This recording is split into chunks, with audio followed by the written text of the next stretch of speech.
Bueno, buenos días a todos, ¿cómo les va? Vamos a esperar 2 minutitos más a ver si se terminan de conectar los distintos compañeras y compañeros y vamos a arrancar, ¿ok? Muchas gracias.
Bueno, buenos días. ¿Se oye bien? ¿Me hagan alguna seña? Bien. Sí, profesor, buen día. Sí, Bueno, buenos días. Bueno, vamos prendiendo las cámaras, por favor, todos los que estemos. hola, buenos días, Hola, profe. buen día, ¿cómo están? Quiero avisarle que estoy con una compu que no tengo cámara, porque tengo problemas con el celular, entonces No hay estoy problema. en una compu sin cámara por hoy. Listo, Natalia, no hay problema.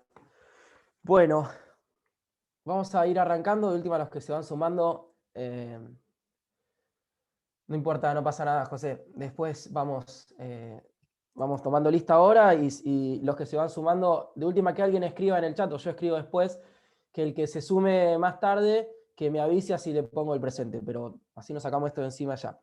Yo tomo lista y ahí me dice, Blanco, Julieta. Presente. Bonibardo, sí, María Brisa. Bonibardo. No. Carrara, Luciana. Presente. Cisnero, Walter. Presente. Díaz, Valeria. Díaz Valery, Carmina, presente. Perdón. Perdóname. No pasa nada. Díaz, Valeria, Carmina. Ok. Duarte, Natalia. Duarte, Natalia, no. Fichera, Jazmín. No, tampoco. Flacavento, Agostina. Presente. Buen día. Buen día. Gudinio, Carla. Ahí estás, ahí te veo. Bien. López Molina, Juan Ignacio. No. Martín, Natalia. Presente. Bien. Maureira, Camila. No. Pajela, Adriano. Profe, acabo de entrar, no sé si me nombraron. Todavía no. Ahora te vamos a nombrar. Palmada, Brandon. Paredes, Elena. Estoy. Paredes, sí. Pérez Lescano, Leila. Presente. Rombola, Choque, Ariadna. No. Siri Martina. Spadari Manuel. Presente. Tolosa Micaela. No. Troya, ahora sí, Candelaria. Presente. Larregui. No. Presente. Ah, sí. Este no estaba en la lista y lo anoté el otro día, pero no me acuerdo si lo anoté bien. Ciardulu o Ciardulo, algo así. ¿No? ¿Apellido? ¿No le suena a ninguno de ustedes, algún compañero o compañera que se llama así? ¿De apellido? Sí, hay una compañera que se llama Ciardulo. No está. Ok. Molina. Tampoco está. Bogiano. Presente. Cabrera Santiago. Presente. Canales José María. Presente. Ok. ¿Vos, José, estuviste la clase pasada? No. No, la clase pasada no estuve, doctor. Ok, listo. No, porque por ahí todavía no te veo notado. Carletti Esteban. No. Carro Sofía. Ferrario Constanza. Presente. Corostidi Sofía. Laice Romina. Acá presente, profesor. Ok. Martínez Maribel. ¿No? Natalia, sí. Maceli, que recién dijo lo de la cámara. Ponce Tomás. Presente. Ok. Reinaga Franco. ¿No? ¿Hay alguien que no nombré? Hola, profe. Yo no sé si me llamaste, pues se me tildó la computadora y recién Sí. ahora. Micaela Tolosa, listo, ahí te puse presente. Genial, gracias. No, de nada. Bueno. A mí no me nombró. Nicolás, Late. Sí, no sí. No estás. Bueno, ahora te anoto acá. Porque no Ayer me fijas. terminó de anotar el doctor Simas Perfecto. en el CIU. Listo. Ya entonces a mí todavía no me actualizaron las listas. Cuando me actualicen las listas seguramente me vas a aparecer. Ok. Bueno. Entonces, la clase pasada nos habíamos quedado habíamos terminado con el abuso sexual simple. ¿Quedó alguna duda respecto de ese delito, de esa conducta? ¿Algo que les haya quedado dando vueltas? ¿No? Bueno, en esta clase lo que vamos a intentar hacer, digo intentar porque es bastante, pero bueno, como tengo pocas clases con ustedes este cuatrimestre, vamos a tratar de ir un poco más rápido. Vamos a tratar de terminar el 119, que nos toca ver dos figuras más de abuso, el abuso sexual gravemente ultrajante y el abuso sexual con acceso carnal o actos análogos. Después hay una serie de circunstancias al final del artículo que agravan tanto la conducta de abuso sexual simple como la de gravemente ultrajante y la de abuso sexual con acceso carnal. Y finalmente, si es que llegamos, vamos a ver un poco también del artículo 120, que es otra modalidad de abuso sexual, que es el abuso sexual por aprovechamiento por parte del sujeto activo de la inmadurez sexual de la víctima, que es un delito, que es el delito que... El artículo que yo le mandé de Fede Baker, que es otro profesor de la cátedra, habla sobre ese artículo que está muy bueno, recomiendo mucho su lectura, pero bueno, cuando lleguemos ya lo vamos a charlar un poco. Bien, entonces, en el segundo párrafo del artículo 119 está contemplada la figura de abuso sexual gravemente ultrajante. ¿En qué consiste esto? Bien, es el abuso sexual simple, o sea, la conducta de abuso sexual simple, que constituya un sometimiento gravemente ultrajante. Ahora vamos a tratar de ver qué quiere decir cada cosa. Someter, por un lado, y que ese sometimiento sea gravemente ultrajante, y por otro lado, ese sometimiento sexual gravemente ultrajante se tiene que dar a través de dos medios que nombra el propio artículo.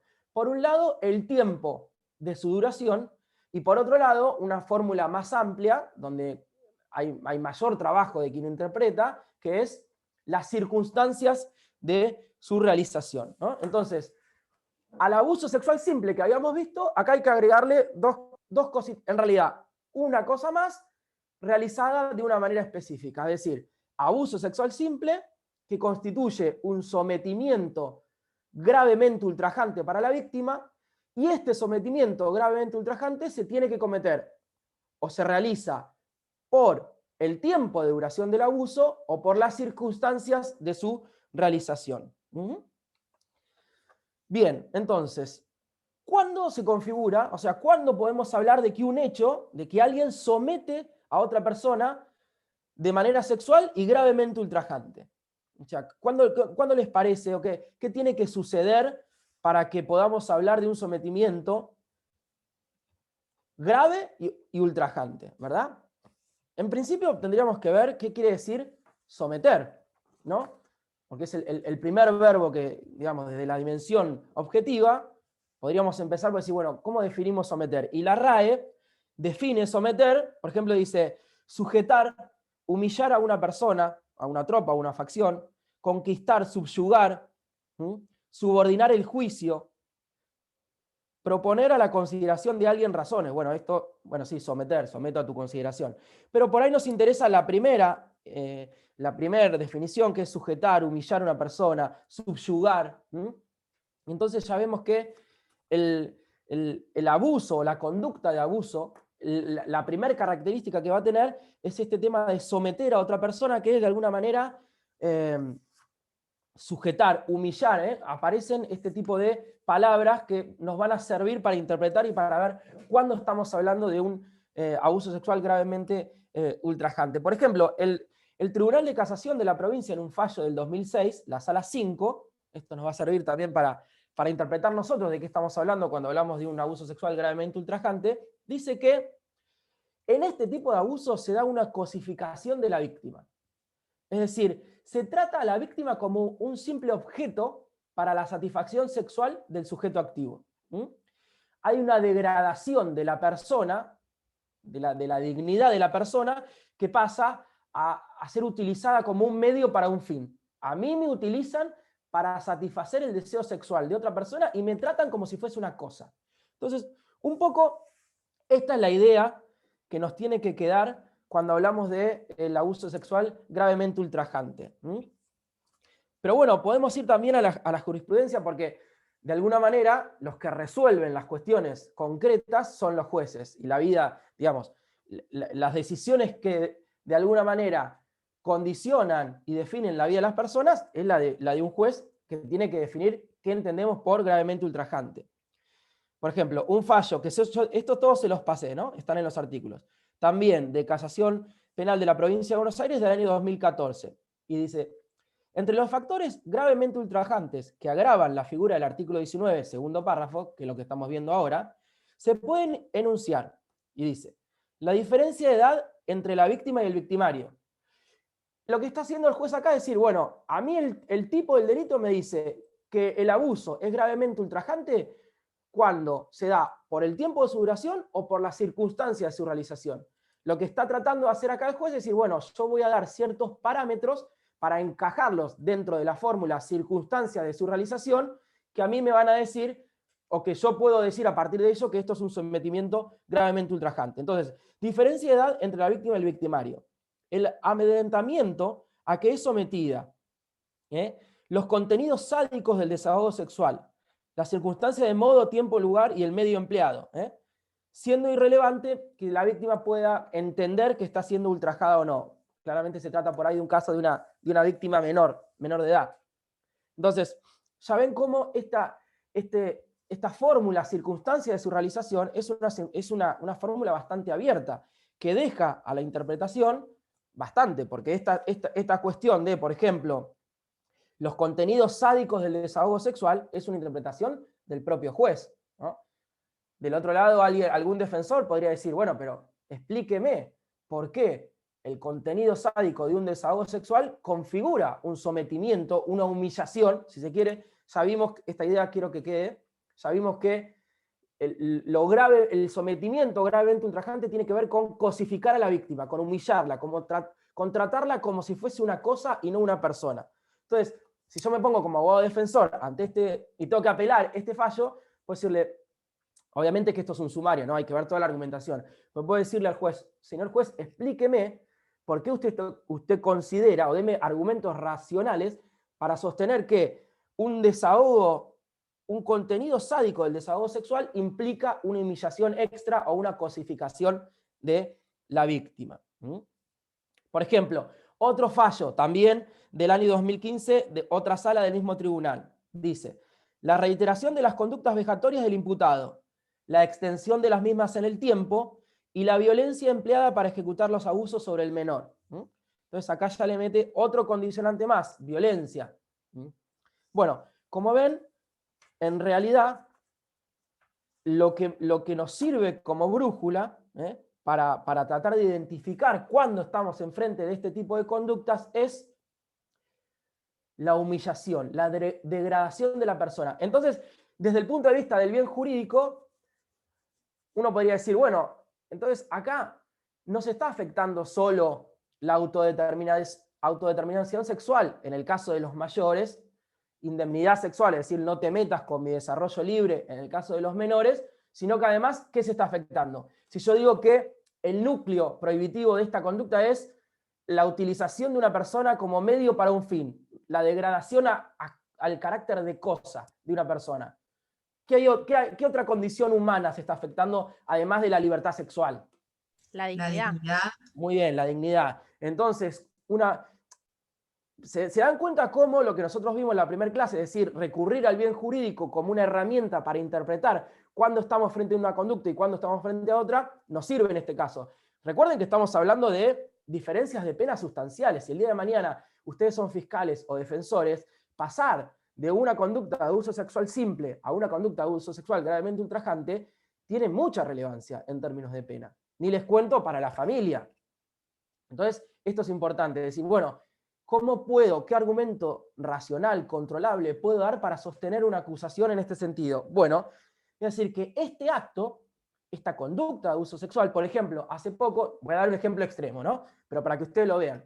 Hace poco, en Mar del Plata se condenó a una persona que en un campo cerca de Batán o Otamendi, por ahí, había atacado sexualmente a quien era su pareja y había hecho participar en el ataque sexual a su perro Rottweiler. ¿Entienden esto, no? Claramente, ahí, ¿qué se da? Creo que no se terminó probando, no me acuerdo si se terminó probando que hubo acceso carnal o no, pero claramente el fiscal puede sostener, bueno, mire, utilizar un perro en un ataque sexual para el desahogo sexual o para el placer sexual de esta persona es claramente degradar al carácter de cosa a la víctima. Entonces yo puedo sostener que acá no hubo, por más que hayan sido, supónganse, ¿no? Por más que hayan sido meros tocamientos, o que la conducta en sí no haya sido tan invasiva sobre el cuerpo de la mujer o del hombre. Pero si yo estoy utilizando un perro, digamos, ya ese hecho lo puedo utilizar para argumentar y sostener que podemos estar hablando de un abuso sexual gravemente ultrajante. ¿Por qué? Porque además de afectarse la libertad sexual de la persona, se está afectando también, yo puedo sostener racionalmente que se afecta también la dignidad de la persona, que es reducida al estatus de cosa, para entretenimiento hasta del perro. ¿Se entiende un poco este concepto? Sí, sí, profe. Sí. También se me ocurrió que en el caso de un abuso a un menor, también, además de la indemnidad sexual, se afecta la indemnidad psíquica, porque el menor también está desarrollando su psiquis y el abuso claramente afecta a eso. ¿O me equivoco? No, estás en lo correcto. Lo que pasa es que la técnica que elige el legislador para ese tipo de casos es agravar el abuso sexual. El abuso sexual a un menor ya de por sí, digamos, la indemnidad sexual como concepto, lo que implica es el desarrollo libre y pleno de una sexualidad. Algunos hablan del normal desarrollo. Pasa que ya ponerle la palabra normal hace un poco de ruido. Pero a mí me gusta la idea de decir, no, déjenme a mí tranquilo, que hasta los 18 años, 16, dependiendo de la figura, o 13, yo me desarrollo a mi manera, sin la injerencia de nadie en mi ámbito sexual. Esa injerencia, obviamente, al interferir ese desarrollo libre, obviamente que genera también consecuencias psíquicas, por supuesto, pero está englobado en ese concepto de indemnidad sexual. Ahora, hay una figura que vamos a estudiar ahora, hay una circunstancia que agrava los abusos sexuales, que es cuando producto, que ya lo vamos a ver, no quiero adelantarme demasiado, pero producto de la conducta de abuso, yo ocasiono un daño en la salud grave. Y salud entendida no solo físicamente, sino también psíquicamente. Entonces ahí, cuando el abuso sobre el menor genera un daño que supera el propio del estrés y del trauma del abuso sexual y queda, por ejemplo, alguna consecuencia psicológica, algún trauma, lo que sea, ahí podemos decir, este abuso contra este menor no solo es abuso, sea simple, gravemente ultrajante o con acceso carnal, sino que además está agravado por haber generado un daño grave psíquico en la persona del menor. ¿Ok? Gracias, profe. De nada. Bien. Bueno, entonces, en la dimensión objetiva, más o menos, o sea, podemos discutir acá muchísimo, porque como la fórmula es tan abierta, se nos van a ocurrir y vamos a poder empezar a pensar ejemplos, distintos ejemplos, y vamos a discutir si eso no es gravemente ultrajante. Me parece que lo más útil en este caso que podemos llevarnos de esto es decir, bueno, el gravemente ultrajante afecta además la dignidad de la persona, porque la degrada el estatus de cosa. Lo utilizan a la persona como un medio para un fin. En este caso, para un fin sexual, para un desahogo sexual. Entonces, cuando yo razonablemente puedo construir argumentos que sostienen esta hipótesis en base a los hechos, estoy frente a un abuso sexual gravemente ultrajante. Eso en la parte objetiva, que claramente tengo dos limitaciones, ¿no? Una por el tiempo de duración, es decir, que si yo tengo un abuso sexual que o se repite y se sostiene en el tiempo, puedo encajarlo en ese modo de afectar, o en ese modo de realizar el abuso, o por las circunstancias de su realización. Y acá sí, que es una fórmula tremendamente abierta, entonces de vuelta podemos reconducirnos a cualquier modo que afecte o que degrade de alguna manera, cualquier modo de comisión que degrade de alguna manera a la persona, a un mero objeto, a una cosa, a un medio para un fin.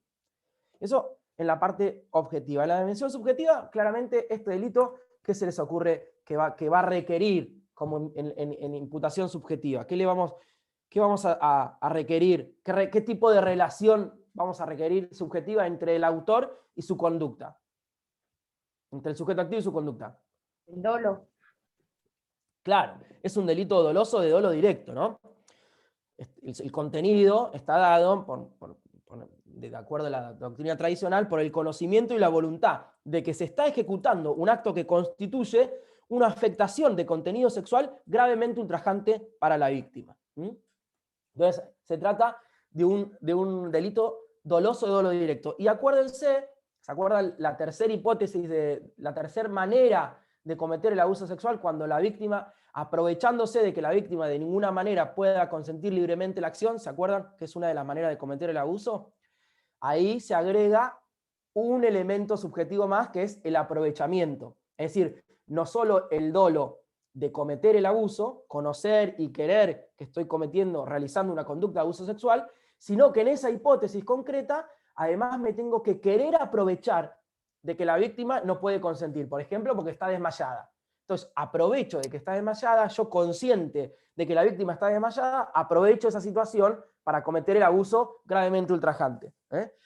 Pero en esa hipótesis, además del dolo, hay un aprovechamiento. Es un elemento subjetivo que se agrega a la imputación subjetiva. Bien, ¿alguna duda con respecto a esto? ¿No? Bueno, avanzamos entonces rapidito a la tercera hipótesis de abuso sexual, que es el abuso sexual con acceso carnal. La clásica, la histórica figura de violación que se decía en su momento. Esta figura fue modificada recientemente en el año 2017, y de alguna manera puso fin a años de discusiones doctrinales y jurisprudenciales respecto de qué tipo de hechos encuadraban en esta figura o no. Primero vamos a leerlo, el artículo como está ahora, ¿no? Pena de 6 a 15 años de prisión. Sabemos cómo, ¿se acuerdan que al principio dije, bueno, este artículo de abusos sexuales está legislado de manera progresiva, vamos desde lo menor a lo mayor, ya acá estamos en las penas más altas, de 6 a 15 años, cuando, mediando las circunstancias del primer párrafo, abuso sexual simple, hubiere acceso carnal por vía anal, vaginal u oral.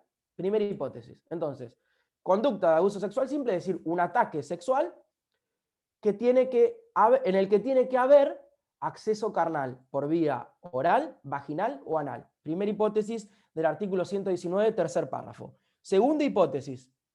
O realizare otros actos análogos introduciendo objetos o parte del cuerpo por alguna de las primeras dos vías. Es decir, tenemos una primera hipótesis, la violación clásica, si se quiere, acceso carnal por vía oral, anal o vaginal, y una segunda hipótesis, que es la realización de actos análogos al acceso carnal, en los que se introduce, ya sea objetos o partes del cuerpo, por ejemplo los dedos o las manos, por las primeras dos vías. Acá se excluye la vía oral, solamente por la vía anal y vaginal. Este es la figura típica. ¿Qué es lo que hizo la reforma del 2017? Antes el artículo decía, tuviere acceso carnal por cualquier vía. Entonces había una discusión ahí, estaba la tesis amplia y la tesis restrictiva. La tesis restrictiva que decía, miren, solamente estamos en presencia de abuso sexual con acceso carnal cuando hay acceso, cuando hay penetración por vía anal o vaginal. Cuando se trata de sexo oral, nos reconducimos al abuso sexual gravemente ultrajante.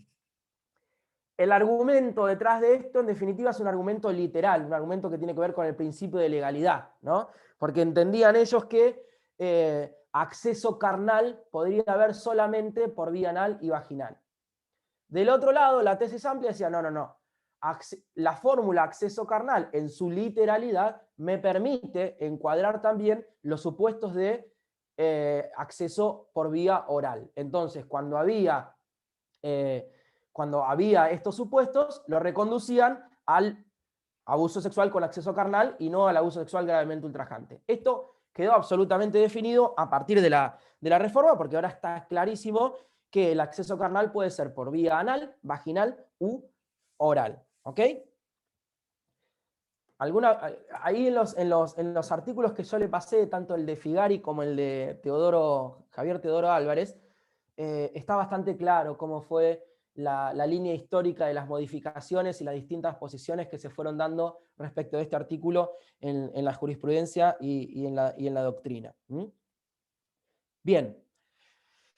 Se trata de un tipo penal mixto alternativo. ¿Qué quiere decir mixto alternativo? Es que la conducta típica, o sea, existe delito cuando se satisface, digamos, cuando se realiza cualquiera de las acciones. No hace falta que yo acceda carnalmente por vía vaginal, oral y anal. Con que yo ya realice una de las acciones, ya estoy cometiendo el delito. Por eso es un tipo mixto y alternativo. Es un delito de mera actividad. Ahora lo que tenemos que definir es cuándo existe el acceso carnal. Tiene que haber, esta es otra discusión que hubo también en la doctrina, tiene que haber se tiene que completar conforme a términos biológicos o médicos la penetración, la introducción, o puede haber un acercamiento y no llegar a producirse del todo la penetración. Bueno, van a encontrar en los fallos distintas versiones. Mi posición, con esto no digo que sea la correcta ni mucho menos, creo que el derecho penal tiene cierta autonomía respecto de las ciencias, en este caso la medicina. Entonces, si para la medicina, quizás para configurar un acceso carnal se requieren determinados elementos, o la inserción del pene en determinada cavidad hasta determinado lado, o lo que sea, el derecho penal puede decir, no, momentito. Para que se configure el acceso carnal, basta con incluso el acceso imperfecto. Si hubo acceso, aunque sea imperfecto, yo lo considero como acceso carnal. Esta posición, detrás de esta posición lo que hay es cierta autonomía del derecho penal para fijar su objeto de tratamiento. Es decir, está bien, la ciencia médica me dice que penetración concretamente y científicamente se da en este caso. Yo, como derecho penal, o sea, como sistema penal, para castigar para legitimar el castigo en este tipo de hechos, no llego a esto, sino que cuando hay un acceso aún imperfecto, también lo puedo encuadrar en la figura de acceso carnal. Lo que estoy haciendo en definitiva es dándole cierta autonomía al sistema del derecho penal para poder reconocer, obviamente, siempre y aceptar y no extralimitar los límites que le vienen impuestos por el conocimiento científico, pero sí en cierta medida tener cierta autonomía para poder construir su propio lenguaje, ¿verdad? Sus propias reglas. Bien. ¿Cómo estábamos acá? Es un delito claramente... acá. Todavía no vamos a la imputación subjetiva. Bien, entonces, esto es lo que hablábamos recién. Una pregunta que, en base a esto. La acción de acceder carnalmente puede ser cometida por la mujer. Digamos, ¿una mujer puede cometer el abuso sexual con acceso carnal? ¿Sí o no? ¿Y por qué? Y sí, profe. Sí, porque ¿Sí? no es únicamente, digamos, con el cuerpo, puede ser con objetos también. No, pero estamos... Sí, muy buena respuesta. Vas a ser una buena abogada. Pero ahora estamos hablando de la primera hipótesis, no de la segunda. La primera hipótesis. Cuando abuso sexual simple más hubiera acceso carnal por vía anal, vaginal u oral. En esa literalidad de la fórmula, ¿puede cometerla una mujer? ¿Sí o no? ¿Y por qué? Candelaria, vos dijiste que sí recién. ¿Puede ¿Por qué? repetir lo último que dijo? Es la mañana, Vamos. estoy medio dormida, pero sí. Está bien. Es así. Estamos analizando la primera hipótesis de abuso sexual con acceso carnal, ¿no? Que es la conducta de abuso sexual simple más hubiere acceso carnal por vía anal, vaginal u oral. Estrictamente en la dimensión objetiva. ¿Puede El cometerla una mujer? artículo, Sí. el artículo no habla del miembro reproductor, entonces sí podría ser. No especifica eso. Bueno, ahí está. Walter acaba de decir un argumento recién. Mire, el artículo a mí lo que me exige es este verbito, hubiere. No es tuviere o hiciere o penetrare, hubiere. Entonces, si a mí, por ejemplo, no sé, pienso, una mujer me arrincona contra un callejón o lo que sea y comienza a hacerme sexo oral, hay ciertas funciones anatómicas que no dependen de mi racionalidad y que funcionan biológicamente. Puede ser que se produzca un acceso carnal por vía oral. Ahí, ¿quién estaría cometiendo el abuso sexual? La mujer. ¿Verdad? Sí, por supuesto, sí. Bueno, esto que parece, esto que vos decís, por supuesto, Candelaria, llevó tiempo que la doctrina y la jurisprudencia se pusiera de acuerdo, sobre todo porque antes de la palabrita hubiere, antes de que se cambie la palabrita hubiere en la reforma, decía tuviere. Entonces, desde el punto de vista del principio de legalidad, había quienes sostenían que al decirse tuviere, el sujeto activo que no tenía la capacidad de acceder carnalmente no podía cometer este delito. ¿Se entiende? Ahora, con la fórmula que dice hubiere, pareciera que el mismo verbo no determina quién tiene que realizar la penetración o el acceso carnal. ¿Está? Bueno, esto era para que lo veamos nomás. ¿Alguna duda respecto de esto? Ya pasamos ahora sí a la realización de otros actos análogos introduciendo objetos o partes del cuerpo por alguna de las dos primeras vías. Entonces, esto que antes, por ejemplo, fíjense la diferencia en penas, ¿no? ¿Dónde tenemos el de abuso sexual gravemente ultrajante? De 4 a 10 años, ¿verdad? El abuso sexual con acceso carnal o actos análogos de 6 a 15 años. Fíjense que antes, introducirle en un ataque sexual, introducir los dedos, por ejemplo, en cualquiera, ya sea por vía anal o vaginal, era un abuso sexual gravemente ultrajante, porque no existía esta segunda parte del artículo de actos análogos. Esto recién se incorpora en el 2017. Entonces, fíjense cómo pasamos ahora, esa conducta va a ir a la hipótesis más grave de ataques sexuales. Y la pena, en vez de ser de 4 a 10 años, es de 6 a 15 años. Fíjense cómo recién en el 2017 nos vamos adaptando, por lo menos desde mi entender, me parece que es una buena reforma, porque ¿cuál era el argumento de sostener que la introducción de un dedo afectaba en menor medida el bien jurídico, libertad sexual, que la introducción del pene, por ejemplo? ¿Cuál sería? ¿A quién se le ocurre un argumento? Yo si tuviera que decir algo que, por ejemplo, con la introducción de un dedo no está expuesta la persona a enfermedades de transmisión sexual, por ejemplo. Claro, muy bien. Pero tenemos circunstancias que ahora las vamos a ver que agravan cualquiera, la conducta tanto de gravemente ultrajante como de acceso carnal, cuando hubiere, ni siquiera cuando te contagies, cuando hubiere riesgo de contraer de contraer una enfermedad sexual. Sí. Nada, no digo que yo tenga razón y que esté bien la reforma, que bien la reforma y la verdad absoluta, no. Digo que me parece que no encuentro todavía alguien que me explique un argumento de por qué la afectación al bien jurídico, la afectación a la libertad sexual de la persona se produce con mayor intensidad cuando hay una introducción del pene que cuando hay una introducción de un dedo o de un objeto. Eso antes era considerado gravemente ultrajante, era considerado con menor pena. Ahora no, ahora son iguales. A mí lo que me cuesta entender es cómo antes se podía sostener esta diferencia, porque si a mí me van a responder con menor pena es porque están considerando que esta conducta es menos grave que esta. Eso está claro, es lógica. Bien, ahora lo que yo no podía entender, o no puedo todavía, es cómo, cuáles son los argumentos detrás. Quizás haya algún argumento y alguien me diga, bueno, el pene está vinculado necesariamente a la sexualidad, la mano no sé. No sé. Capaz que es más bien, digamos, creo, ¿no? Relacionado con algo más psicológico, si no, mucho no se explica. Claro. Ahora también está todo más visto con perspectiva de género también, pero capaz que más por ese lado. Sí, no sé.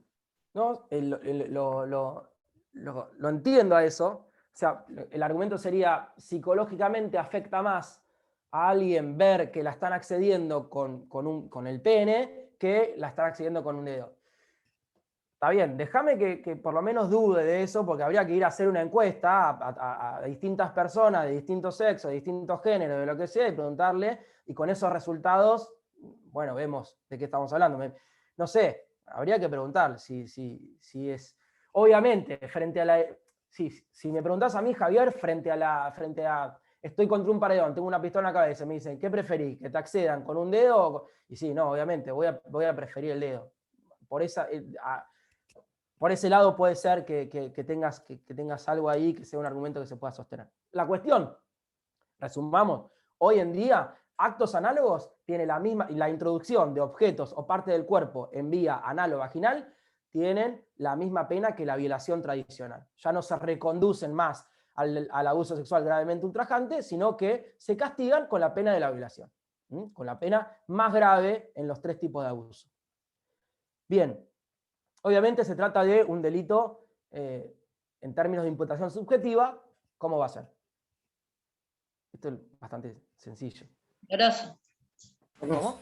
Doloso, sí, Doloso. claro. Resulta raro que alguien imprudentemente comete una violación, ¿verdad? No sé si a alguien se le ocurre un ejemplo de que alguien imprudentemente comete una violación, lo podemos charlar, pero a mí me parece raro. Esto es un delito doloso de dolo directo. Directo. Bien. ¿Alguna pregunta hasta acá? Si no avanzamos, no vamos a ver todas las circunstancias agravantes, sino algunas, y después me interesa discutir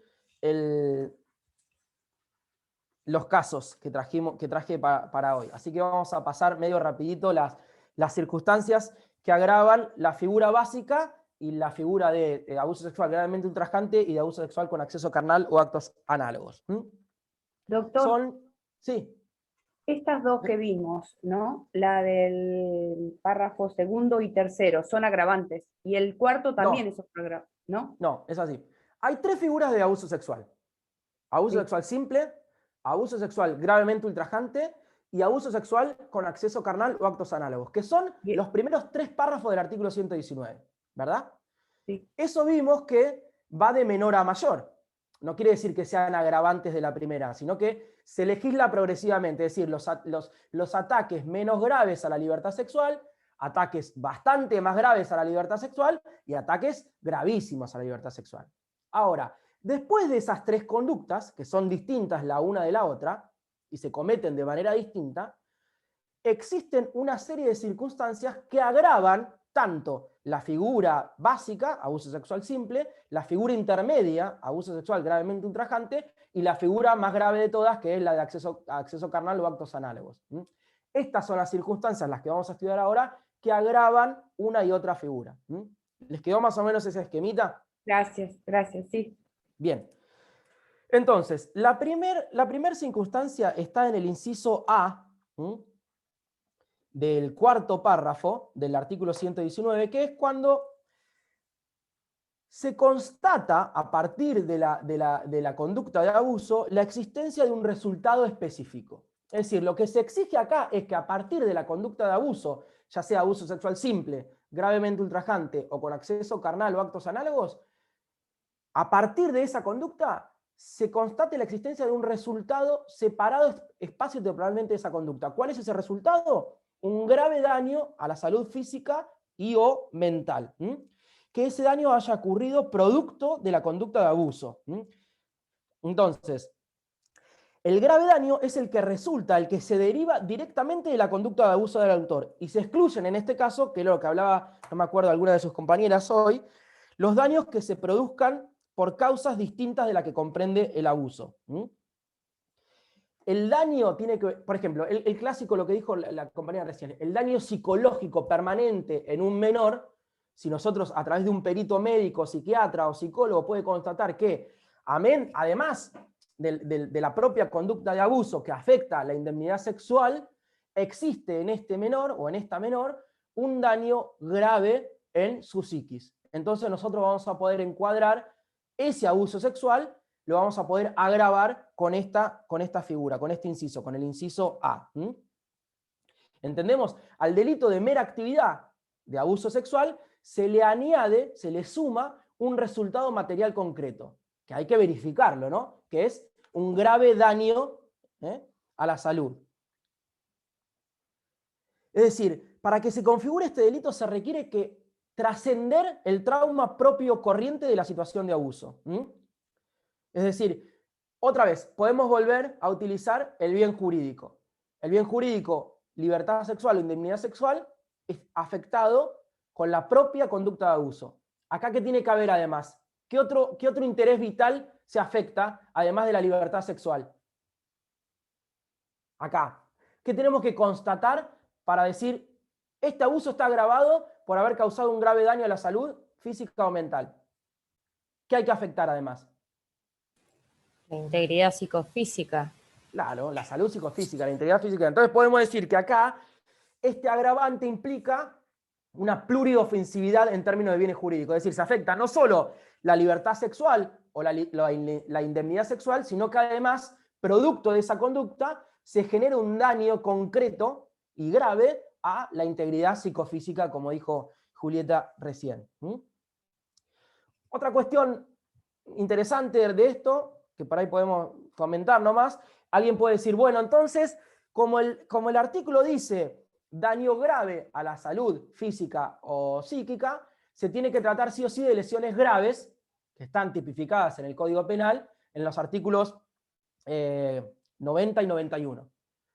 No es así. El juez tiene libertad para evaluar en el caso concreto el daño, la entidad del daño. Y si a ese daño, conforme el criterio de las lesiones graves o gravísimas, no llega a configurarlo, pero sí el juez entiende, de acuerdo a un criterio científico, que en el caso en concreto es grave, entonces sí puede aplicar este agravante. Es decir, que no queda limitado en términos de definición, no tiene que provocar sí o sí una lesión grave el abuso. Puede no ser una lesión grave, sin embargo, para el juez puede decir, este es un daño grave a la salud. Hay que separar las lesiones graves del artículo 90 y 91 del daño grave que requiere el abuso sexual. ¿Se entiende? ¿O se hizo medio confuso eso? ¿Se hizo medio confuso o se entiende? ¿Podés volver a repetirlo? Claro, nosotros estamos hablando acá de que el abuso sexual se agrava cuando se causa un grave daño a la salud física y mental, ¿verdad? Eso ya lo vimos. Ya vimos que tiene que ser un resultado, digamos, que tiene que ser no solo la conducta de abuso, sino que la propia conducta de abuso tiene que causar ese grave daño. Ahora, lo que nos estamos preguntando es, ¿cuán grave tiene que ser ese daño? ¿Tiene que ser tan grave como para encajar en el delito de lesiones graves? No. Puede tener una entidad de gravedad menor, pero el juez, en el caso concreto de abuso sexual, ayudado por los informes médicos o por lo que sea, puede decir, no, mire, yo considero que este daño es grave, aún cuando no puedan encuadrarse en las lesiones graves del artículo 90 o 91. ¿Se entiende? ¿O no? Tampoco. Sí, profe. Sí, ahora sí, sí. Gracias. Ahí, igual en el apunte de la clase está, cualquier duda al respecto. Es un comentario más o menos para poder interpretar el delito. Tampoco, y porque si uno es abogado defensor y le toca defender un caso de esto, podría decir, bueno, mire, la gravedad del daño vamos a medirla en función de otros daños que tiene definido el Código Penal, por ejemplo, las lesiones. Fiscal puede decir, no, momentito. La palabra grave acá es autónoma, es independiente de las lesiones graves que se tipifican en los artículos 90 y 91. Es simplemente eso. Bien. En términos subjetivos, es un delito. Esta agravante no requiere ningún elemento extra. Simplemente con el dolo de cometer el abuso, si se llega a producir ese resultado, ya podemos encuadrar esta figura en este agravante. Segundo agravante es el que es cometido por ascendiente, descendiente, afín en línea recta, hermano, tutor, curador, ministro de culto reconocido o no, encargado de la educación o de la guarda. Bueno, es una formulita que después leen el artículo. Lo importante acá es que el sujeto activo, además de lesionar, de lesionar el deber general de no dañar a otro, en este caso de no cometer un abuso sexual, de no afectar la libertad sexual de otra persona, está lesionando alguna otra cosa. Por ejemplo, si yo tengo una hija o un hijo y cometo un abuso sexual contra mi hija o hijo, lo que estoy haciendo es no solo cometiendo un abuso sexual, sino que además estoy lesionando la institución filial. Tengo un deber extra. Esa lesión al deber extra es lo que se contempla o lo que se tiene en cuenta en esta circunstancia para agravar la pena. Porque el legislador entiende, mirá, no solo vos estás cometiendo el delito de abuso sexual, que tiene la pena común para cualquier persona, sino que lo estás cometiendo en contra de tu hijo o hija, con quien vos tenés un deber especial. Entonces, por eso te agravo la pena. ¿Se entiende? Hay un rol que justifica el agravamiento de la respuesta punitiva. Este es más o menos el fundamento de este agravante.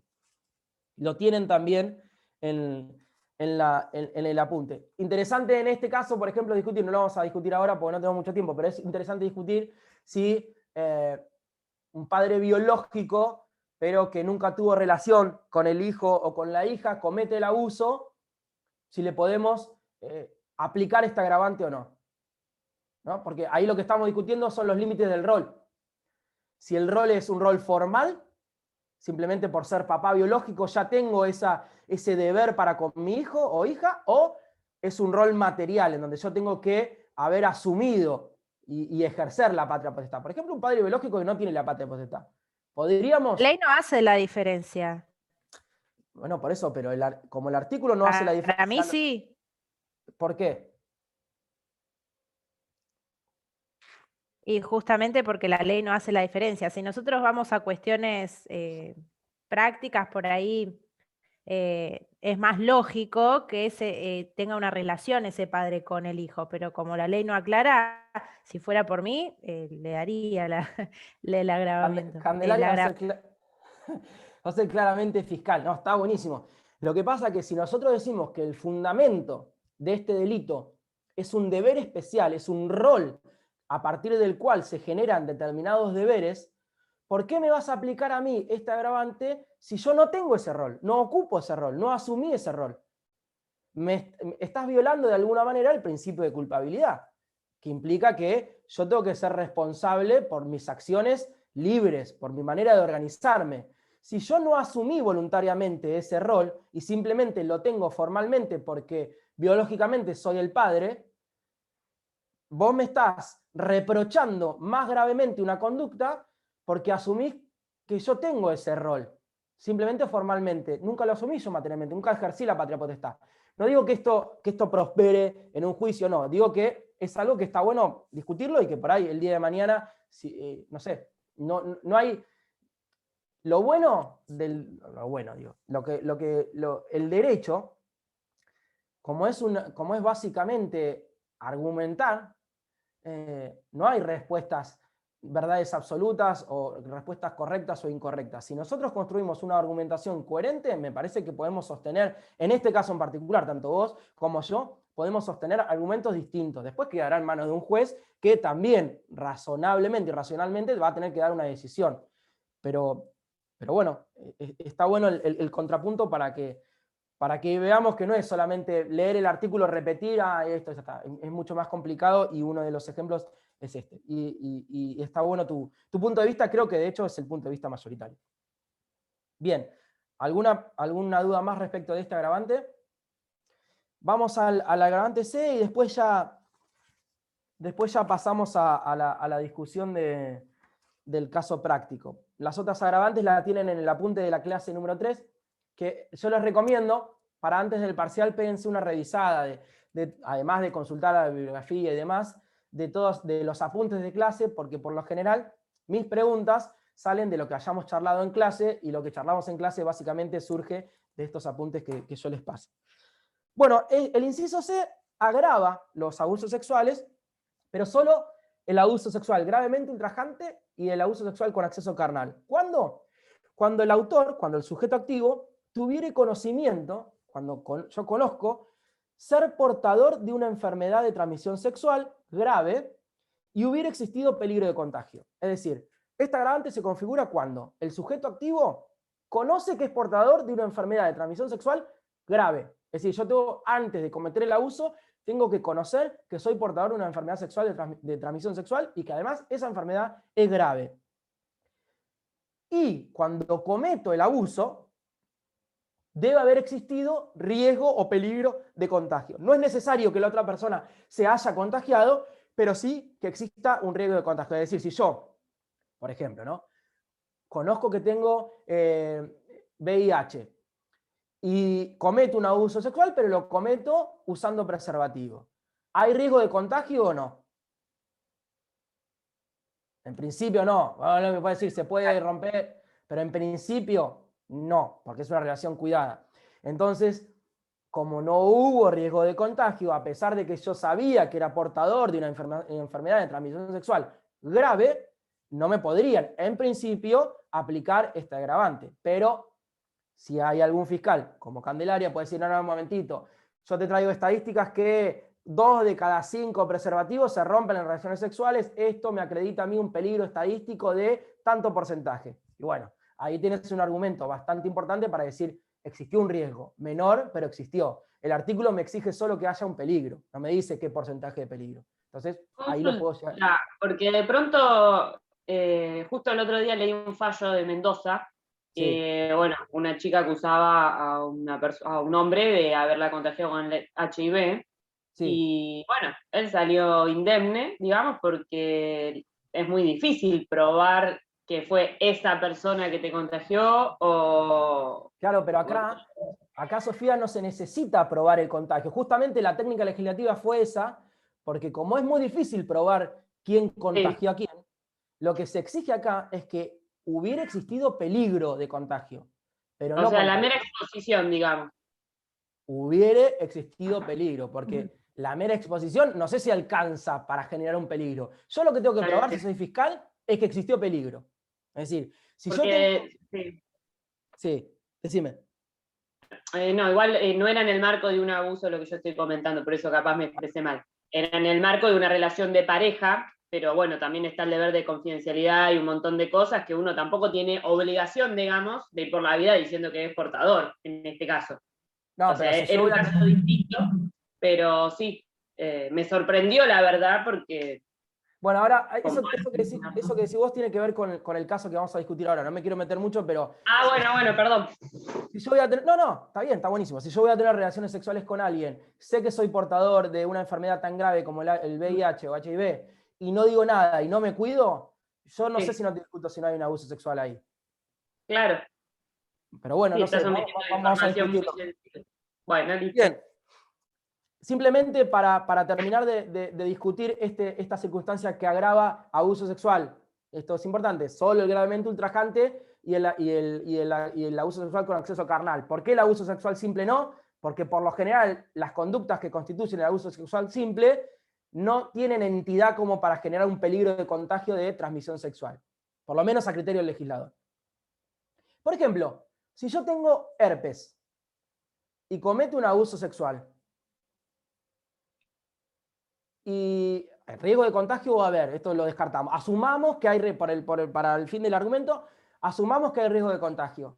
¿Podría encuadrarse mi conducta? O sea, ¿podríamos agravar el abuso sexual en esta hipótesis? ¿Sí o no? ¿Y por qué? No, porque no es grave. Claro, no Bien. es algo, digamos, peligroso. Depende para quién igual, pero no es peligroso. Claro, depende de la prueba y de la Porque en pericia verdad, médica. depende. A ver, Elena, si cometen un abuso contra vos y te contagian de la enfermedad de herpes, por más allá que la circunstancia agravante no requiera el contagio, sí el peligro de contagio, pero te contagian. Y vos te quedás con herpes para toda la vida, porque es una enfermedad que no se cura. La vas a tener para toda la vida. ¿Vos considerás que eso no es grave? No es una enfermedad grave. No, por eso Por supuesto que es grave. Y si es grave, entonces... es muy grave también. Y si es grave, entonces podemos... A mí, sí, es grave, sí. Sí, hay agravante. Bueno. Es grave porque sabía que estaba, o sea, que estaba enfermo, que tenía el herpes. Una cosa, eso está clarísimo, Romina. Eso está clarísimo. Él sabía que tenía herpes. Esa primera parte del agravante está configurada. Ahora, lo que estamos discutiendo, que ya ven cómo saltan opiniones distintas, imagínense en un juicio, es si el herpes es una enfermedad grave o no. Porque dependiendo de si nosotros podemos decir que es grave o no, vamos a aplicar esta circunstancia agravante. Hay quienes consideran que es grave, hay quienes consideran que no. Habrá que llamar a distintos médicos, distintos informes de la asociación, la Organización Mundial de la Salud o lo que sea, para tratar de tener argumentos científicos para decirle al juez, mire, señor juez, realmente esta es una enfermedad grave, o realmente esta no es una enfermedad grave conforme los criterios médicos de tal, tal y tal. En el fondo se termina definiendo así. Acá, en cuanto a la imputación subjetiva, hay un elemento extra, ¿a quién se le ocurre? Que es bastante fácil de advertir. Tiene que haber el dolo de abuso, o sea, de conocer y querer cometer el abuso sexual, pero además, ¿qué tengo que conocer yo acá? Distinto. Lo acaban de decir. Que sos portador de la enfermedad. Claro, exactamente. Yo tengo que agregarle a la imputación subjetiva acá que soy portador de una enfermedad de transmisión sexual, ¿de qué carácter? Grave. Grave. Ok, perfecto. Bien, ahí en el apunte de clase van a ver que tienen explicadas las restantes circunstancias que agravan los abusos que llegan hasta el inciso F. Si alguno tiene alguna pregunta, le queda alguna duda respecto de eso, tiene dos opciones. O me lo dice la clase que viene al empezar, o manda en el grupo la consulta, o me manda un mail, no hay ningún problema. Bien, ¿alguna duda hasta acá? Si no, ya vamos a discutir los casos que tenemos para hoy. Sí, tenemos tiempo. Y pasamos después al abuso sexual por aprovechamiento y la madurez sexual. ¿Alguna duda? ¿No? No, profe, de mi parte no. Bien. Bueno, ahí no sé si todos pudieron abrir los archivos, pero entre los archivos que les mandé ayer, hay uno que dice discusión práctica, abuso sexual con acceso carnal, y hay dos situaciones. Una que dice hechos probados 1 y hechos probados 2. Lo que me gustaría es que, bueno, ahora lo voy a leer y que discutamos, a ver si en función de lo que acabamos de estudiar respecto del abuso sexual con acceso carnal, y de acuerdo a los elementos típicos, o sea, me interesa que hagamos este análisis, ¿no? Fijemos los hechos que están fijados acá, individualicemos cuáles son los hechos, y después, en función a los elementos que hemos estudiado, encuadremos o no la figura acá, y que demos los argumentos de por qué.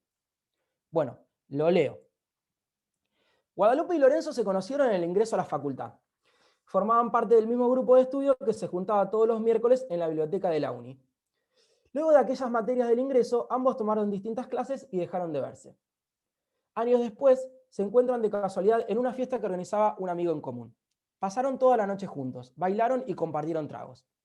Cuando estaba por terminar la fiesta, deciden irse a pasar la noche juntos a la casa de Lorenzo, que quedaba un par de cuadras de allí. Una vez en la casa de Lorenzo, antes de mantener un encuentro sexual consensuado, Guadalupe le pregunta a Lorenzo si tenía preservativos para cuidarse en la relación, y él contesta que sí. Así es que comienzan a tener relaciones sexuales cuidadas. En determinado momento del acto, Lorenzo decide sacarse el preservativo y continuar con la práctica sexual, evidentemente con el acceso carnal. Esta conducta de Lorenzo no pudo o no es advertida por Guadalupe. Acá, donde dice no es, tienen que poner no pudo ser. No pudo ser advertida por Guadalupe. Sin embargo, al terminar el acto sexual, Guadalupe se da cuenta de lo ocurrido y comienza a recriminarle a Lorenzo por su actitud. Al día siguiente, Guadalupe le comenta la situación a su amiga Natalia, estudiante de Derecho Avanzada, y esta le dice que lo ocurrido había sido un abuso sexual por parte de Lorenzo y que debía denunciarlo. Por su parte, Lorenzo se levanta y advierte que tenía una verruga en el pene. Lo comenta con un amigo médico y este le indica que es muy probable que tenga HPV. En ese momento, Lorenzo se acuerda de un encuentro sexual anterior a Guadalupe con alguien que luego lo llamó para comentarle que tenía la enfermedad y que era probable que él se hubiera contagiado. Sin embargo, como no tuvo ningún síntoma en los días posteriores, no le dio mayor importancia. Bien. Hechos probados, relación sexual consensuada, en el medio de la práctica sexual, una de las dos personas, relación sexual consensuada, cuidada. En el medio de la práctica sexual, una de las dos personas se saca el preservativo, continúa la práctica sexual. Ese hecho, esa conducta, no pudo ser advertida ni consentida por la otra persona, que se da cuenta cuando termina el encuentro sexual. Al día siguiente, el Lorenzo se entera o refresca su memoria que incluso él es portador de la enfermedad HPV. ¿Qué se les ocurre? Es abuso sexual. Es abuso sexual. ¿Por qué, Carla? En la última parte del artículo 119, perdón, porque no puedo prender en la cámara. Está bien. Aprovechándose de que la víctima, por cualquier causa, no haya podido consentir libremente la acción. Bien. ¿Y cómo encajás eso en los hechos concretos? Claro, cuando él se saca el preservativo y ella no puede advertir. Bien. En este caso, Guadalupe igual habría prestado consentimiento para mantener relaciones. O sea, no hay amenaza, no hay violencia por parte, pero sí no pudo consentir libremente la acción de que Lorenzo se sacase el preservativo. O sea, hay una situación de peligro. Pará, ordenémonos. Después de Julieta, habla el siguiente. Primero dejemos que termine de hablar Julieta, si no nos superponemos. O sea, hay una situación de peligro de contagio concreto por parte de Lorenzo cuando decide sacarse el preservativo. Existe una degradación también de la persona, es decir, de Guadalupe, como medio para un fin respecto al aprovechamiento. O sea, hay una humillación por parte de Lorenzo hacia Guadalupe. Pero a su vez, en el agravante se exige conocimiento previo de que padece y que podría ser portador de una enfermedad de transmisión sexual. Y Lorenzo desconocía esto previamente al encuentro sexual con Guadalupe. O sea, yo creo que no es posible encuadrar esta situación como un delito. O sea, sí un caso discutido como el de la clase anterior, que creo que va más por la moral, digamos. Ok, vamos a tener ese argumento ahí. Alguien que opine lo contrario a Julieta y después discutimos ahí entre todos.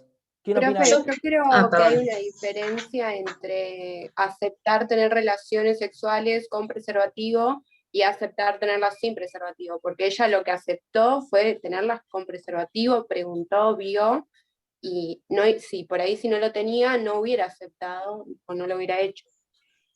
Bien. Entonces vos encajarías esta conducta en abuso sexual. ¿Cuál de todas las figuras de abuso sexual, Jazmín? ¿Gravemente ultrajante, acceso carnal o simple?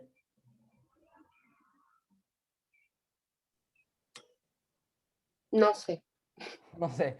¿Micaela? Con acceso carnal. Igual para mí es ya es cierto que hubo abuso sexual, pero en la parte de si se sabía o no que estaban contagiados, es como las reglas de la buena fe, o sea, es no sabía o pudo haber sabido, y en este caso pudo haber sabido y le dio igual, entonces es lo mismo, o sea, sabía que en cierto punto podría estar expuesto y haber expuesto al tercero. O sea, tu posición, Micaela, es no solo acá hay abuso sexual con acceso carnal, sino que además se agrava por haber existido el peligro de contagio de una enfermedad de transmisión sexual grave. Y esto era conocido por el... Bien. Adhiero a Micaela. Candelaria adhiere a Micaela. ¿Alguna otra opinión? ¿Alguno de los chicos? ¿Alguna opinión de los chicos? Santiago, Manuel, Walter, ¿alguien? ¿Tomás? ¿Nada? ¿Nicolás? Sí, adhiero bastante a Micaela porque creo que a él le avisaron, o sea, la anterior chica le había dicho que había tenido la enfermedad y que se podría haber contagiado. Después, si no se hizo los estudios pertinentes para saber si lo tenía o no, es otro problema, pero él ya estaba avisado de que podía tener la enfermedad. O sea, vos coincidís con Micaela. Si fuese fiscal en este juicio, acusás por abuso sexual con acceso carnal, agravado por el tema del el riesgo de contagio de una enfermedad sexual, de transmisión sexual de carácter grave, ¿no? Coincidís con eso, Manuel. ¿Alguna opinión distinta a esto? Bueno, buenísimo. La verdad que salieron todos los argumentos que más o menos salen siempre en estas discusiones. Vamos a analizarlo ahí como viendo cada elemento que requiere el tipo, a ver si lo podemos encajar acá o no, ¿no? Nosotros dijimos entonces que el abuso sexual requiere, el abuso sexual con acceso carnal requiere que se anule el consentimiento de la víctima, ya sea por violencia o amenazas, ¿verdad? Sí, para que lo estoy buscando, así no quiero leerlo textualmente. Ahí está. Violencia o amenazas. Acá violencia o amenazas parece que no hay, ¿no? ¿O no? ¿Estamos todos de acuerdo? Lo descartamos. Abuso coactivo intimidatorio de una relación de dependencia, o de autoridad o de poder. Pareciera que no. Nos queda la última. Aprovechándose de que la víctima, por cualquier causa, no haya podido consentir libremente la acción. Eso sí se cumple. Eso sí. Bueno, por eso, como dijeron varios de ustedes, pareciera que acá Lorenzo se aprovecha que Guadalupe no puede consentir libremente la acción. Y acá está, para mí, el problema de encajar esto en un abuso sexual. Porque ¿cuál es la acción que no puede consentir libremente Julieta? ¿El acceso carnal o el acceso carnal no cuidado? Y si es el acceso carnal no cuidado, ¿no correspondería, o no sería técnicamente mejor encuadrarlo en un abuso sexual gravemente ultrajante? Porque en definitiva, nosotros dijimos que el sometimiento gravemente ultrajante es utilizar a la otra persona como un medio para un fin, degradarla a una cosa. Si Guadalupe había consentido una relación sexual cuidada y Lorenzo en el medio de la relación, aprovechándose de que Guadalupe no podía consentir una determinada práctica o una determinada forma de realizar la práctica, lo hace igual, satisfaciendo su deseo sexual, utilizando a Guadalupe como un medio para un fin. Quizás, no estoy diciendo que esta sea la interpretación correcta, quizás exista la posibilidad de decir, en realidad, como Guadalupe libremente consintió el acceso carnal, lo que estaría ocurriendo acá es un abuso sexual, pero no por acceso carnal, sino gravemente ultrajante, porque lo que no pudo consentir Guadalupe es una práctica que la degrada, o que al menos degrada su dignidad o su autonomía como persona. Es un ejemplo. Alguien me puede decir, no, lo que, como decía Micaela recién y el resto de ustedes, no. Acá se aprovechó de que la víctima no pudo consentir el acceso carnal sin preservativo. Bueno, entonces, ¿qué estamos discutiendo? O sea, ¿cuál es el núcleo de la discusión? ¿Cuál es la acción que no consiente Guadalupe? ¿Qué les parece a ustedes? ¿El acceso carnal? ¿El acceso carnal cuidado son lo mismo? ¿No es lo mismo? Y si no es lo mismo, ¿dónde lo encajamos? ¿Se entiende el razonamiento? Claro, yo por eso desde un principio decía como que no había posibilidad de delito de abuso sexual porque ella consentía la acción, digamos, el encuentro sexual. Lo que no consentía era que, bueno, Lorenzo se quitase el preservativo. Y es lo que exige, digamos, la figura penal. O sea, que no consienta la acción, digamos.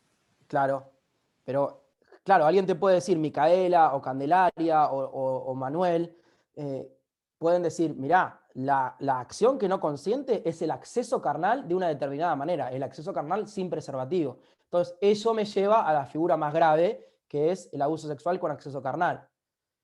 Por eso, la discusión, creo, pasaría un poco, sin entrar en el agravante, que después ahora lo podemos discutir, la discusión pasaría por sostener de un lado o del otro si el acceso carnal sin cuidarse, habiendo consentido ya el acceso carnal consentido, implica un nuevo acceso carnal o implica una práctica dentro del mismo encuentro sexual que puede considerarse gravemente ultrajante para Guadalupe.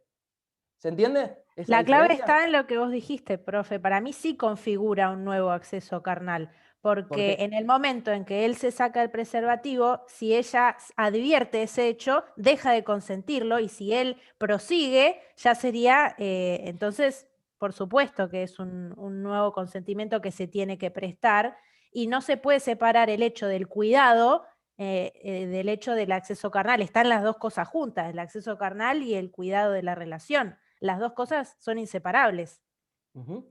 Bueno, es un buen argumento y nos trae a colación algo que habíamos hablado en la primera clase, que creo que con vos también, Candelaria, o con alguna otra compañera, ahora no me acuerdo, que es cómo entendemos el consentimiento, que es la base de estos delitos, ¿no? Porque no nos olvidemos que en realidad lo que convierte a una conducta en prohibida penalmente es cuando se anula el consentimiento de la víctima. En este caso se anula aprovechándose de que ella no lo pudo consentir de ninguna manera. Bien, ¿cómo entendemos eso? Si nosotros entendemos el consentimiento como algo estático, como si fuese un contrato, entonces decimos, bueno, ella ya había aceptado el acceso carnal. Entonces, acá no hay abuso sexual con acceso carnal. Lo que no consintió, o lo que no aceptó, es la modalidad.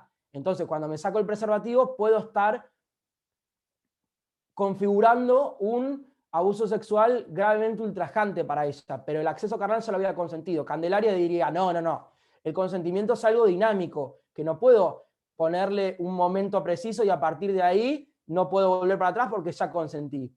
Hay ciertas prácticas que yo, en el mismo encuentro sexual, voy consintiendo o no consintiendo y tengo que tener la posibilidad de consentirlas libremente. Entonces, ahí sí podría sostener en un juicio, decir, mire, lo que usted hizo, accederme carnalmente sin cuidarse, aun cuando yo había prestado mi consentimiento para una relación consentida, lo puedo encajar en el abuso sexual con acceso carnal, porque esa práctica yo no tuve la posibilidad de consentirla y de esa manera se anuló mi consentimiento. Y usted se aprovechó de eso. Y conocía, además, ¿no? Tengo que probar obviamente la imputación subjetiva y demás. Pero si no te entendí mal, Candelaria, iría por ahí el argumento, ¿no? Sí, y claramente el criterio de interpretación actual del Código Penal es un consentimiento dinámico, además. Sí, en realidad esa frase, el criterio de interpretación actual del Código Penal, habría que preguntarle a los jueces, porque en definitiva los que deciden respecto de eso, los que cambian la vida de la gente, son los jueces, y yo estoy seguro que si nos sentamos con varios jueces acá, no se van a poner de acuerdo respecto de este caso. Va a haber algunos que digan A, otros que digan B y otros que digan Z. Estoy seguro de eso. Porque si existiese un criterio de interpretación actual uniforme, la verdad que sería mucho más fácil todo y simplemente tendríamos que estudiar el último fallo y se terminó, ¿no? Pero ¿qué es lo que pasa? Que quizás esos jueces tuvieron una formación anterior a la actual también. Claro, pero desde el momento en que alguien dice, miren, esta es la interpretación que se tiene que dar, y da los argumentos, de alguna manera es una posición bastante conservadora, porque no está dando paso a la evolución.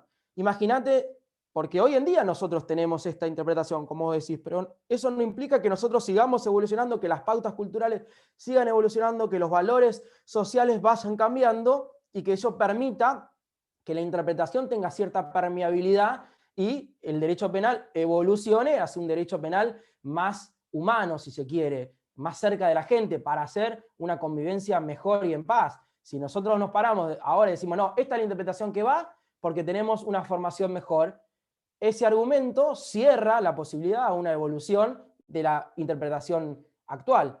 ¿Me entendés lo que te digo? Sí, por supuesto, por eso es solamente una interpretación y no es una ley todavía.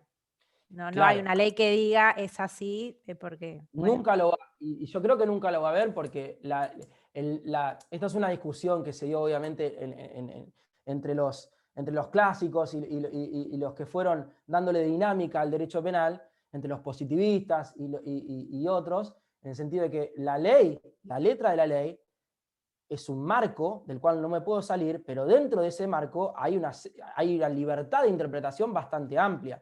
E incluso la letra de la ley muchas veces yo la puedo de alguna manera ir interpretando en función no solo de esa letra de la ley, sino de los principios constitucionales, por ejemplo, de los principios que bajan de los tratados internacionales. Entonces, sí es cierto que la letra de la ley me da un marco, ¿no? Un marco donde yo no me puedo exceder, pero dentro de ese marco literal yo puedo, de hecho, interpretar de manera distinta la misma ley. Eso es lo que le da vida y fuerza al derecho. Pero bueno, ya no estamos hablando de filosofía del derecho. Igual a mí me encanta, así que podría quedarme hablando un montón. ¿Alguna pregunta respecto del caso o de las figuras que hemos estudiado hasta ahora, que haya quedado ahí dando vueltas? ¿No? ¿Nada? Bien, entonces vamos... Doctor, ¿se le podría atribuir subjetivamente un dolo eventual? Un dolo eventual, vos decís, respecto de que él pensó que esa práctica era consentida. Él asumió que Guadalupe iba a consentir la práctica y lo hizo igual. O sea, no. Dolo eventual, con respecto a qué el dolo eventual. El dolo eventual que, en términos superclásicos, yo me represento la posibilidad de, pero sin embargo continúo con mi acción. Yo me represento la posibilidad de que Guadalupe no consienta el acceso carnal sin preservativo, pero igual continúo. Si nosotros decimos que eso es dolo eventual, imputación subjetiva concreta, configurada, delito. Ahora, si yo digo, el abuso sexual no puede cometerse por dolo eventual y tiene que cometerse sí o sí por dolo directo, y yo logro acreditar que él tenía dudas respecto de si Guadalupe consentía o no consentía, puede ser una defensa. No creo que prospere porque, en términos de consentimiento, como es algo tan personal y tan autónomo de la otra persona, las dudas respecto de si consiente o no la otra persona, no sé si me habilitan a mí a continuar con la práctica, y eso creo que no sé si funcionaría, pero es un argumento. Si hay un juez que sostiene que el abuso sexual no se puede cometer jamás mediante dolo eventual, digamos, la imputación subjetiva, en términos subjetivos del abuso sexual tiene que ser siempre a título de dolo directo, y yo logro introducir la duda del dolo eventual en el caso, y bueno, quizás ese juez diga, mire, acá no hay un conocimiento efectivo de que Lorenzo estaba viciando o anulando el consentimiento de Guadalupe, con lo cual no hay abuso sexual por falta de imputación subjetiva, porque el abuso sexual no se puede cometer a título de dolo eventual. Sería un argumento de defensa, ¿sí? Se podría sostener. No sé si sería muy efectivo, pero se podría sostener. Está bien pensado, está muy bien pensado. ¿Alguna duda de lo que decía la compañera recién? ¿No? Bueno, entonces vamos ahora a ver el último delito de hoy, que lo vamos a ver muy por encima, que es el abuso sexual por aprovechamiento de la inmadurez sexual de la víctima. Y dice así el artículo: el que realizare alguna de las acciones previstas en el segundo o tercer párrafo del artículo 119. Entonces ya sabemos que este tipo de abuso sexual se comete solamente con las conductas de abuso sexual gravemente ultrajante y abuso sexual con acceso carnal o actos análogos. Bien, con una persona menor de 16 años, o sea, el sujeto pasivo tiene que ser menor de 16 años y mayor de... ¿Mayor de qué? No lo dice el artículo, pero nosotros lo sabemos porque ya... 13, porque nosotros sabemos que los menores de 13 años son para la ley, absolutamente incapaces de decidir respecto de su sexualidad. Acá lo que está diciendo la ley es, miren, el menor de 16 años, pero mayor de 13, si no hay aprovechamiento por parte del sujeto activo de su inmadurez sexual, puede disponer de su sexualidad. Entonces, ahora hay que ver y hay que discutir, primero, cuándo hay aprovechamiento, y segundo, cuándo hay inmadurez sexual. Y si vamos a discutir si tenemos que probar o no la inmadurez sexual de la víctima, que este es el artículo, digamos, es el objeto del artículo de Fede, que está bastante interesante. Pero sigamos entonces. Abuso sexual de las acciones previstas en el segundo y tercer párrafo del artículo 119, con una persona menor de 16 años, mayor de 13, aprovechándose de su madurez sexual, en razón de la mayoría de edad del autor, su relación de preeminencia o otra circunstancia equivalente. Entonces, la estructura típica sería la siguiente. abuso sexual, primer y segundo párrafo del artículo 119, con una persona menor de 16 años y mayor de 13, aprovechamiento de la inmadurez sexual, y este aprovechamiento puede ser cometido o por en razón de la mayoría de edad del autor, en razón de una relación de preeminencia entre autor y víctima, o por cualquier otra circunstancia. Y ya esta frase, cualquier otra circunstancia equivalente, la deja totalmente abierta. Entonces, ¿qué es lo esencial en este delito? Lo esencial en este delito es lo mismo que en todos los delitos sexuales. Cuando se anula o se vicia el consentimiento del sujeto pasivo. ¿De qué manera se realiza esto en esta figura específicamente? Mediante el aprovechamiento del sujeto activo de la inmadurez sexual del sujeto pasivo. Hay dos posturas, en realidad está la postura de Fede, que yo comparto, y la postura de casi toda la doctrina y jurisprudencia. ¿Qué pasa con la inmadurez sexual? ¿La tengo que probar o es algo que puedo presumir y lo que tengo que probar es algo que yo puedo presumir respecto de la víctima, del menor, y lo que tengo que probar es el aprovechamiento de esa inmadurez sexual? Si nosotros decimos que la tenemos que probar, o sea que hay que probar en el caso concreto que una persona es inmadura sexualmente, bueno, tenemos que empezar a definir cuándo estamos hablando que una persona es inmadura sexualmente. En los hechos, ¿qué sucede? En un juicio, si yo tengo que probar que alguien es o no inmaduro sexualmente, ¿qué termino haciendo?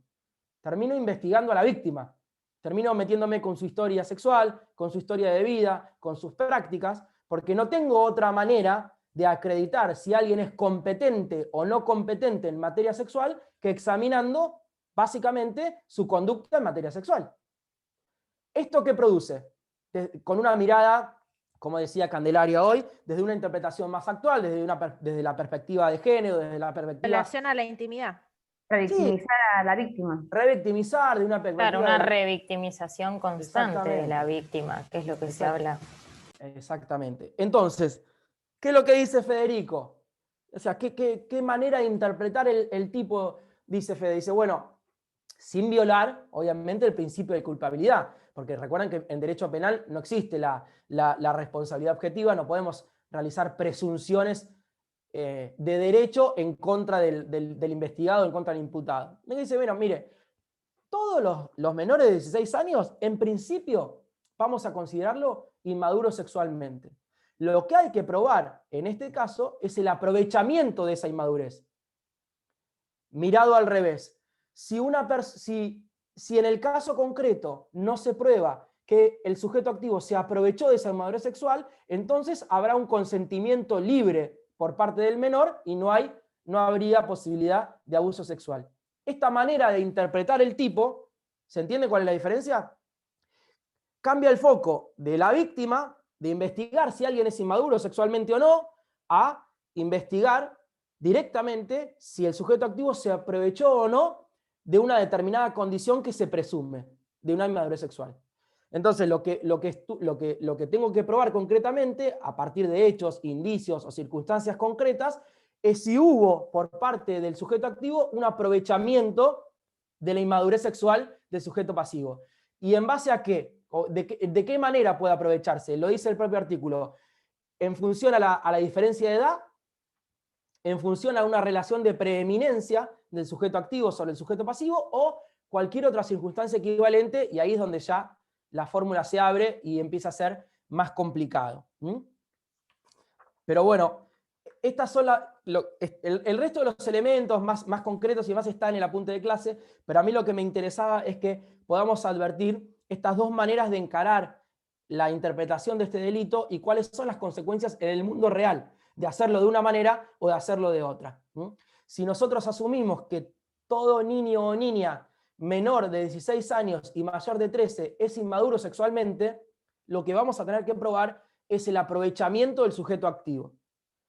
Y si logramos acreditar que hubo aprovechamiento, por cualquiera de los medios que nos indica el propio artículo, vamos a poder encajar esta conducta en abuso sexual. Por el contrario, si nosotros sostenemos que no, que la inmadurez sexual no es un elemento que se pueda presumir, sino que hay que probarlo en el caso concreto, bueno, vamos a tener que empezar a construir criterios para sostener racionalmente cuando una persona es inmadura o madura sexualmente. Los que sostienen esta última posición, el criterio que más útil, por lo menos el que yo encontré que puede llegar a ser más útil, es el de la competencia. Alguien es competente en algo cuando de alguna manera tiene conocimientos o lo puede manejar adecuadamente. Entonces, uno puede decir que una persona es inmadura sexualmente cuando en el caso concreto hay indicios de que no es competente.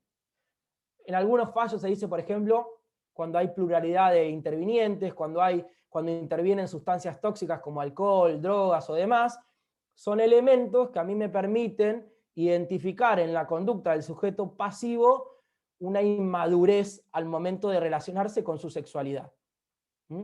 Entonces, bueno, es un criterio, ya ven que ahí de vuelta ponemos el foco en la víctima, y luego vamos a tener que probar que el sujeto activo se aprovechó de eso. La visión de Fede es al contrario, decir, no, la inmadurez sexual se presume, yo lo que tengo que probar es el aprovechamiento. Si no hay elementos que a mí me indiquen racionalmente que esta persona se aprovechó de una inmadurez sexual, entonces hay un consentimiento libre, por ejemplo, un menor de 16 años y una persona de 18 años, que hoy en día la diferencia en términos culturales, emocionales, psíquicos, no es tan grande. Si se da un caso de esos, yo podría decir perfectamente, aún presumiendo la inmadurez sexual del menor de 16 años, decir, mire, acá no hay indicios de que el mayor, la persona de 18 años recién cumplidos, se haya aprovechado de esa inmadurez sexual. Con lo cual inferimos que hay un consentimiento libre de ambas partes y acá no hay delito. Ahora, si hablamos de una persona de 45 años, ya me veo que uno de los medios comisivos del delito es la diferencia de edad, entonces yo ya lo puedo encajar. Si es el maestro, la maestra, el profesor de yoga, hay una relación de preeminencia. Y si no, ya entro en la tercera formulita, que es la más abierta, en cualquier otra circunstancia equivalente donde voy a tener que buscar indicios concretos de que efectivamente hubo un aprovechamiento. ¿Alguna duda con respecto a esto? Sí, pero a mí me queda duda, pero ¿una menor de edad o un menor de edad puede dar su consentimiento para tener una relación sexual con una persona mayor de edad?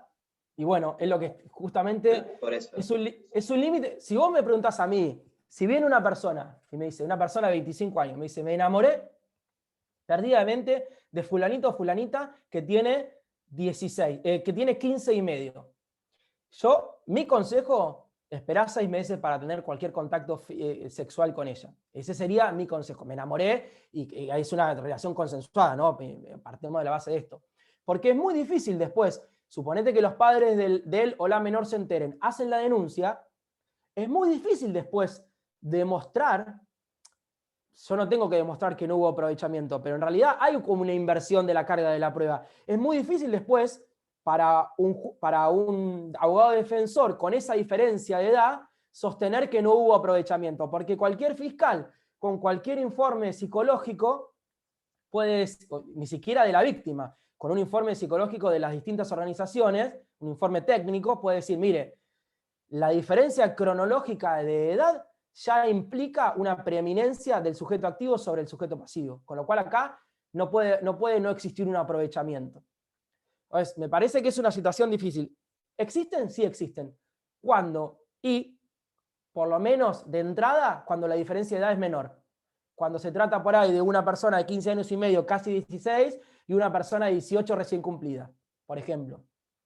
O no. O cuando una persona de casi 16, en otras culturas, que también, bueno, ahí ya entramos en un problema más de derecho penal de parte general y de comprensión de la criminalidad del acto, de errores culturalmente condicionados, pero en otras culturas donde se da que las mujeres, sobre todo jóvenes, se casan con personas ya mayores de edad y tienen relaciones sexuales.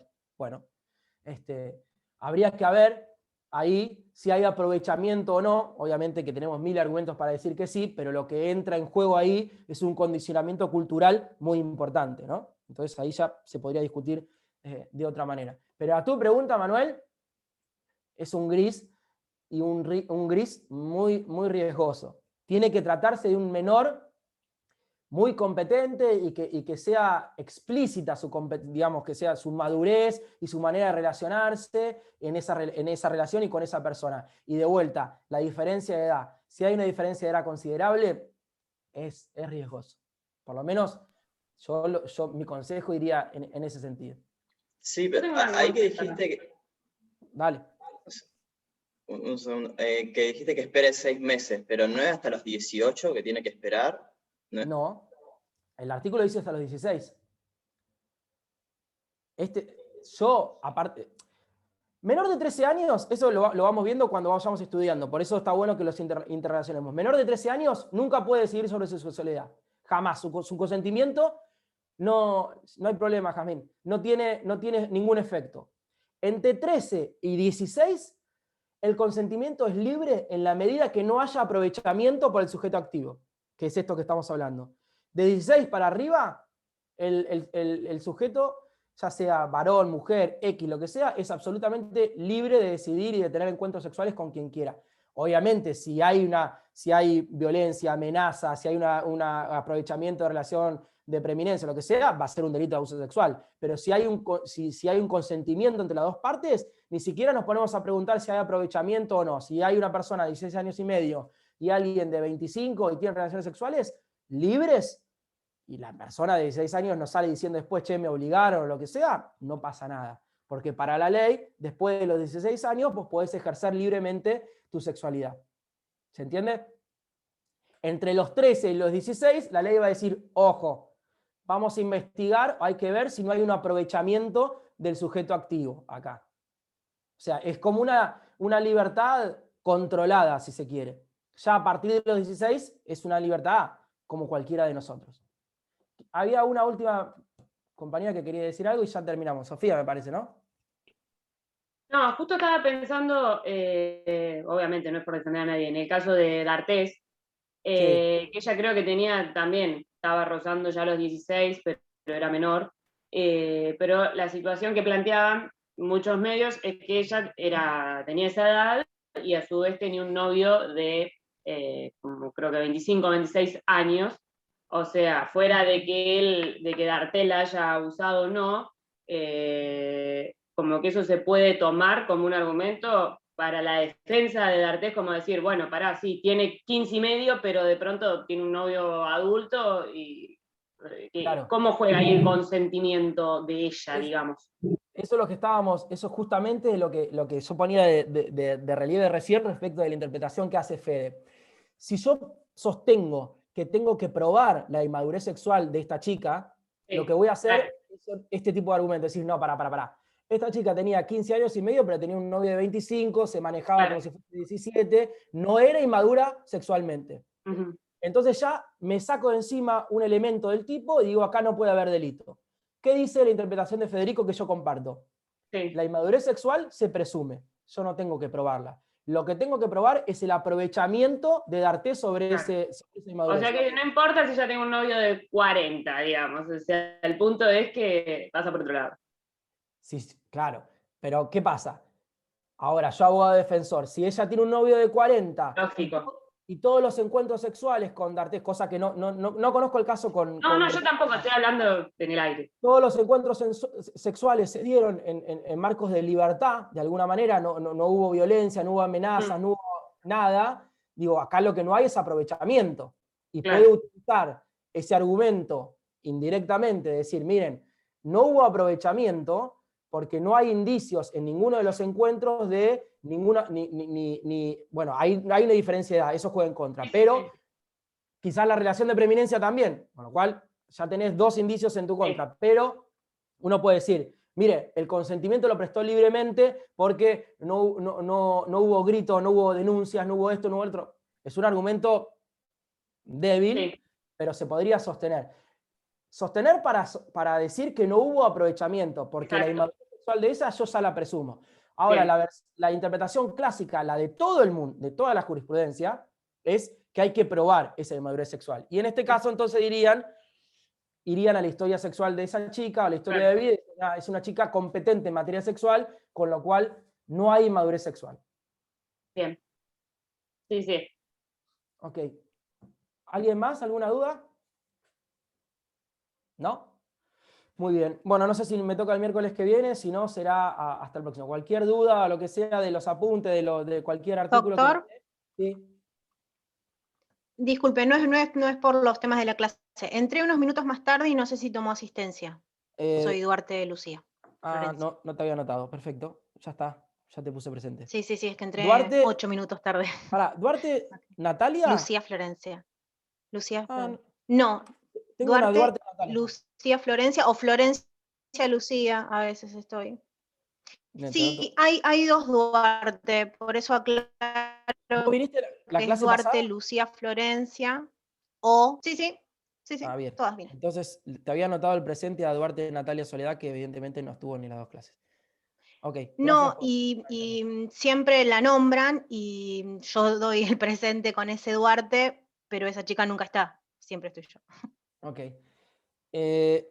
¿Quién más no le...? Sí, ya tomé asistencia. Dígame, Martina, ¿cuánto de apellido?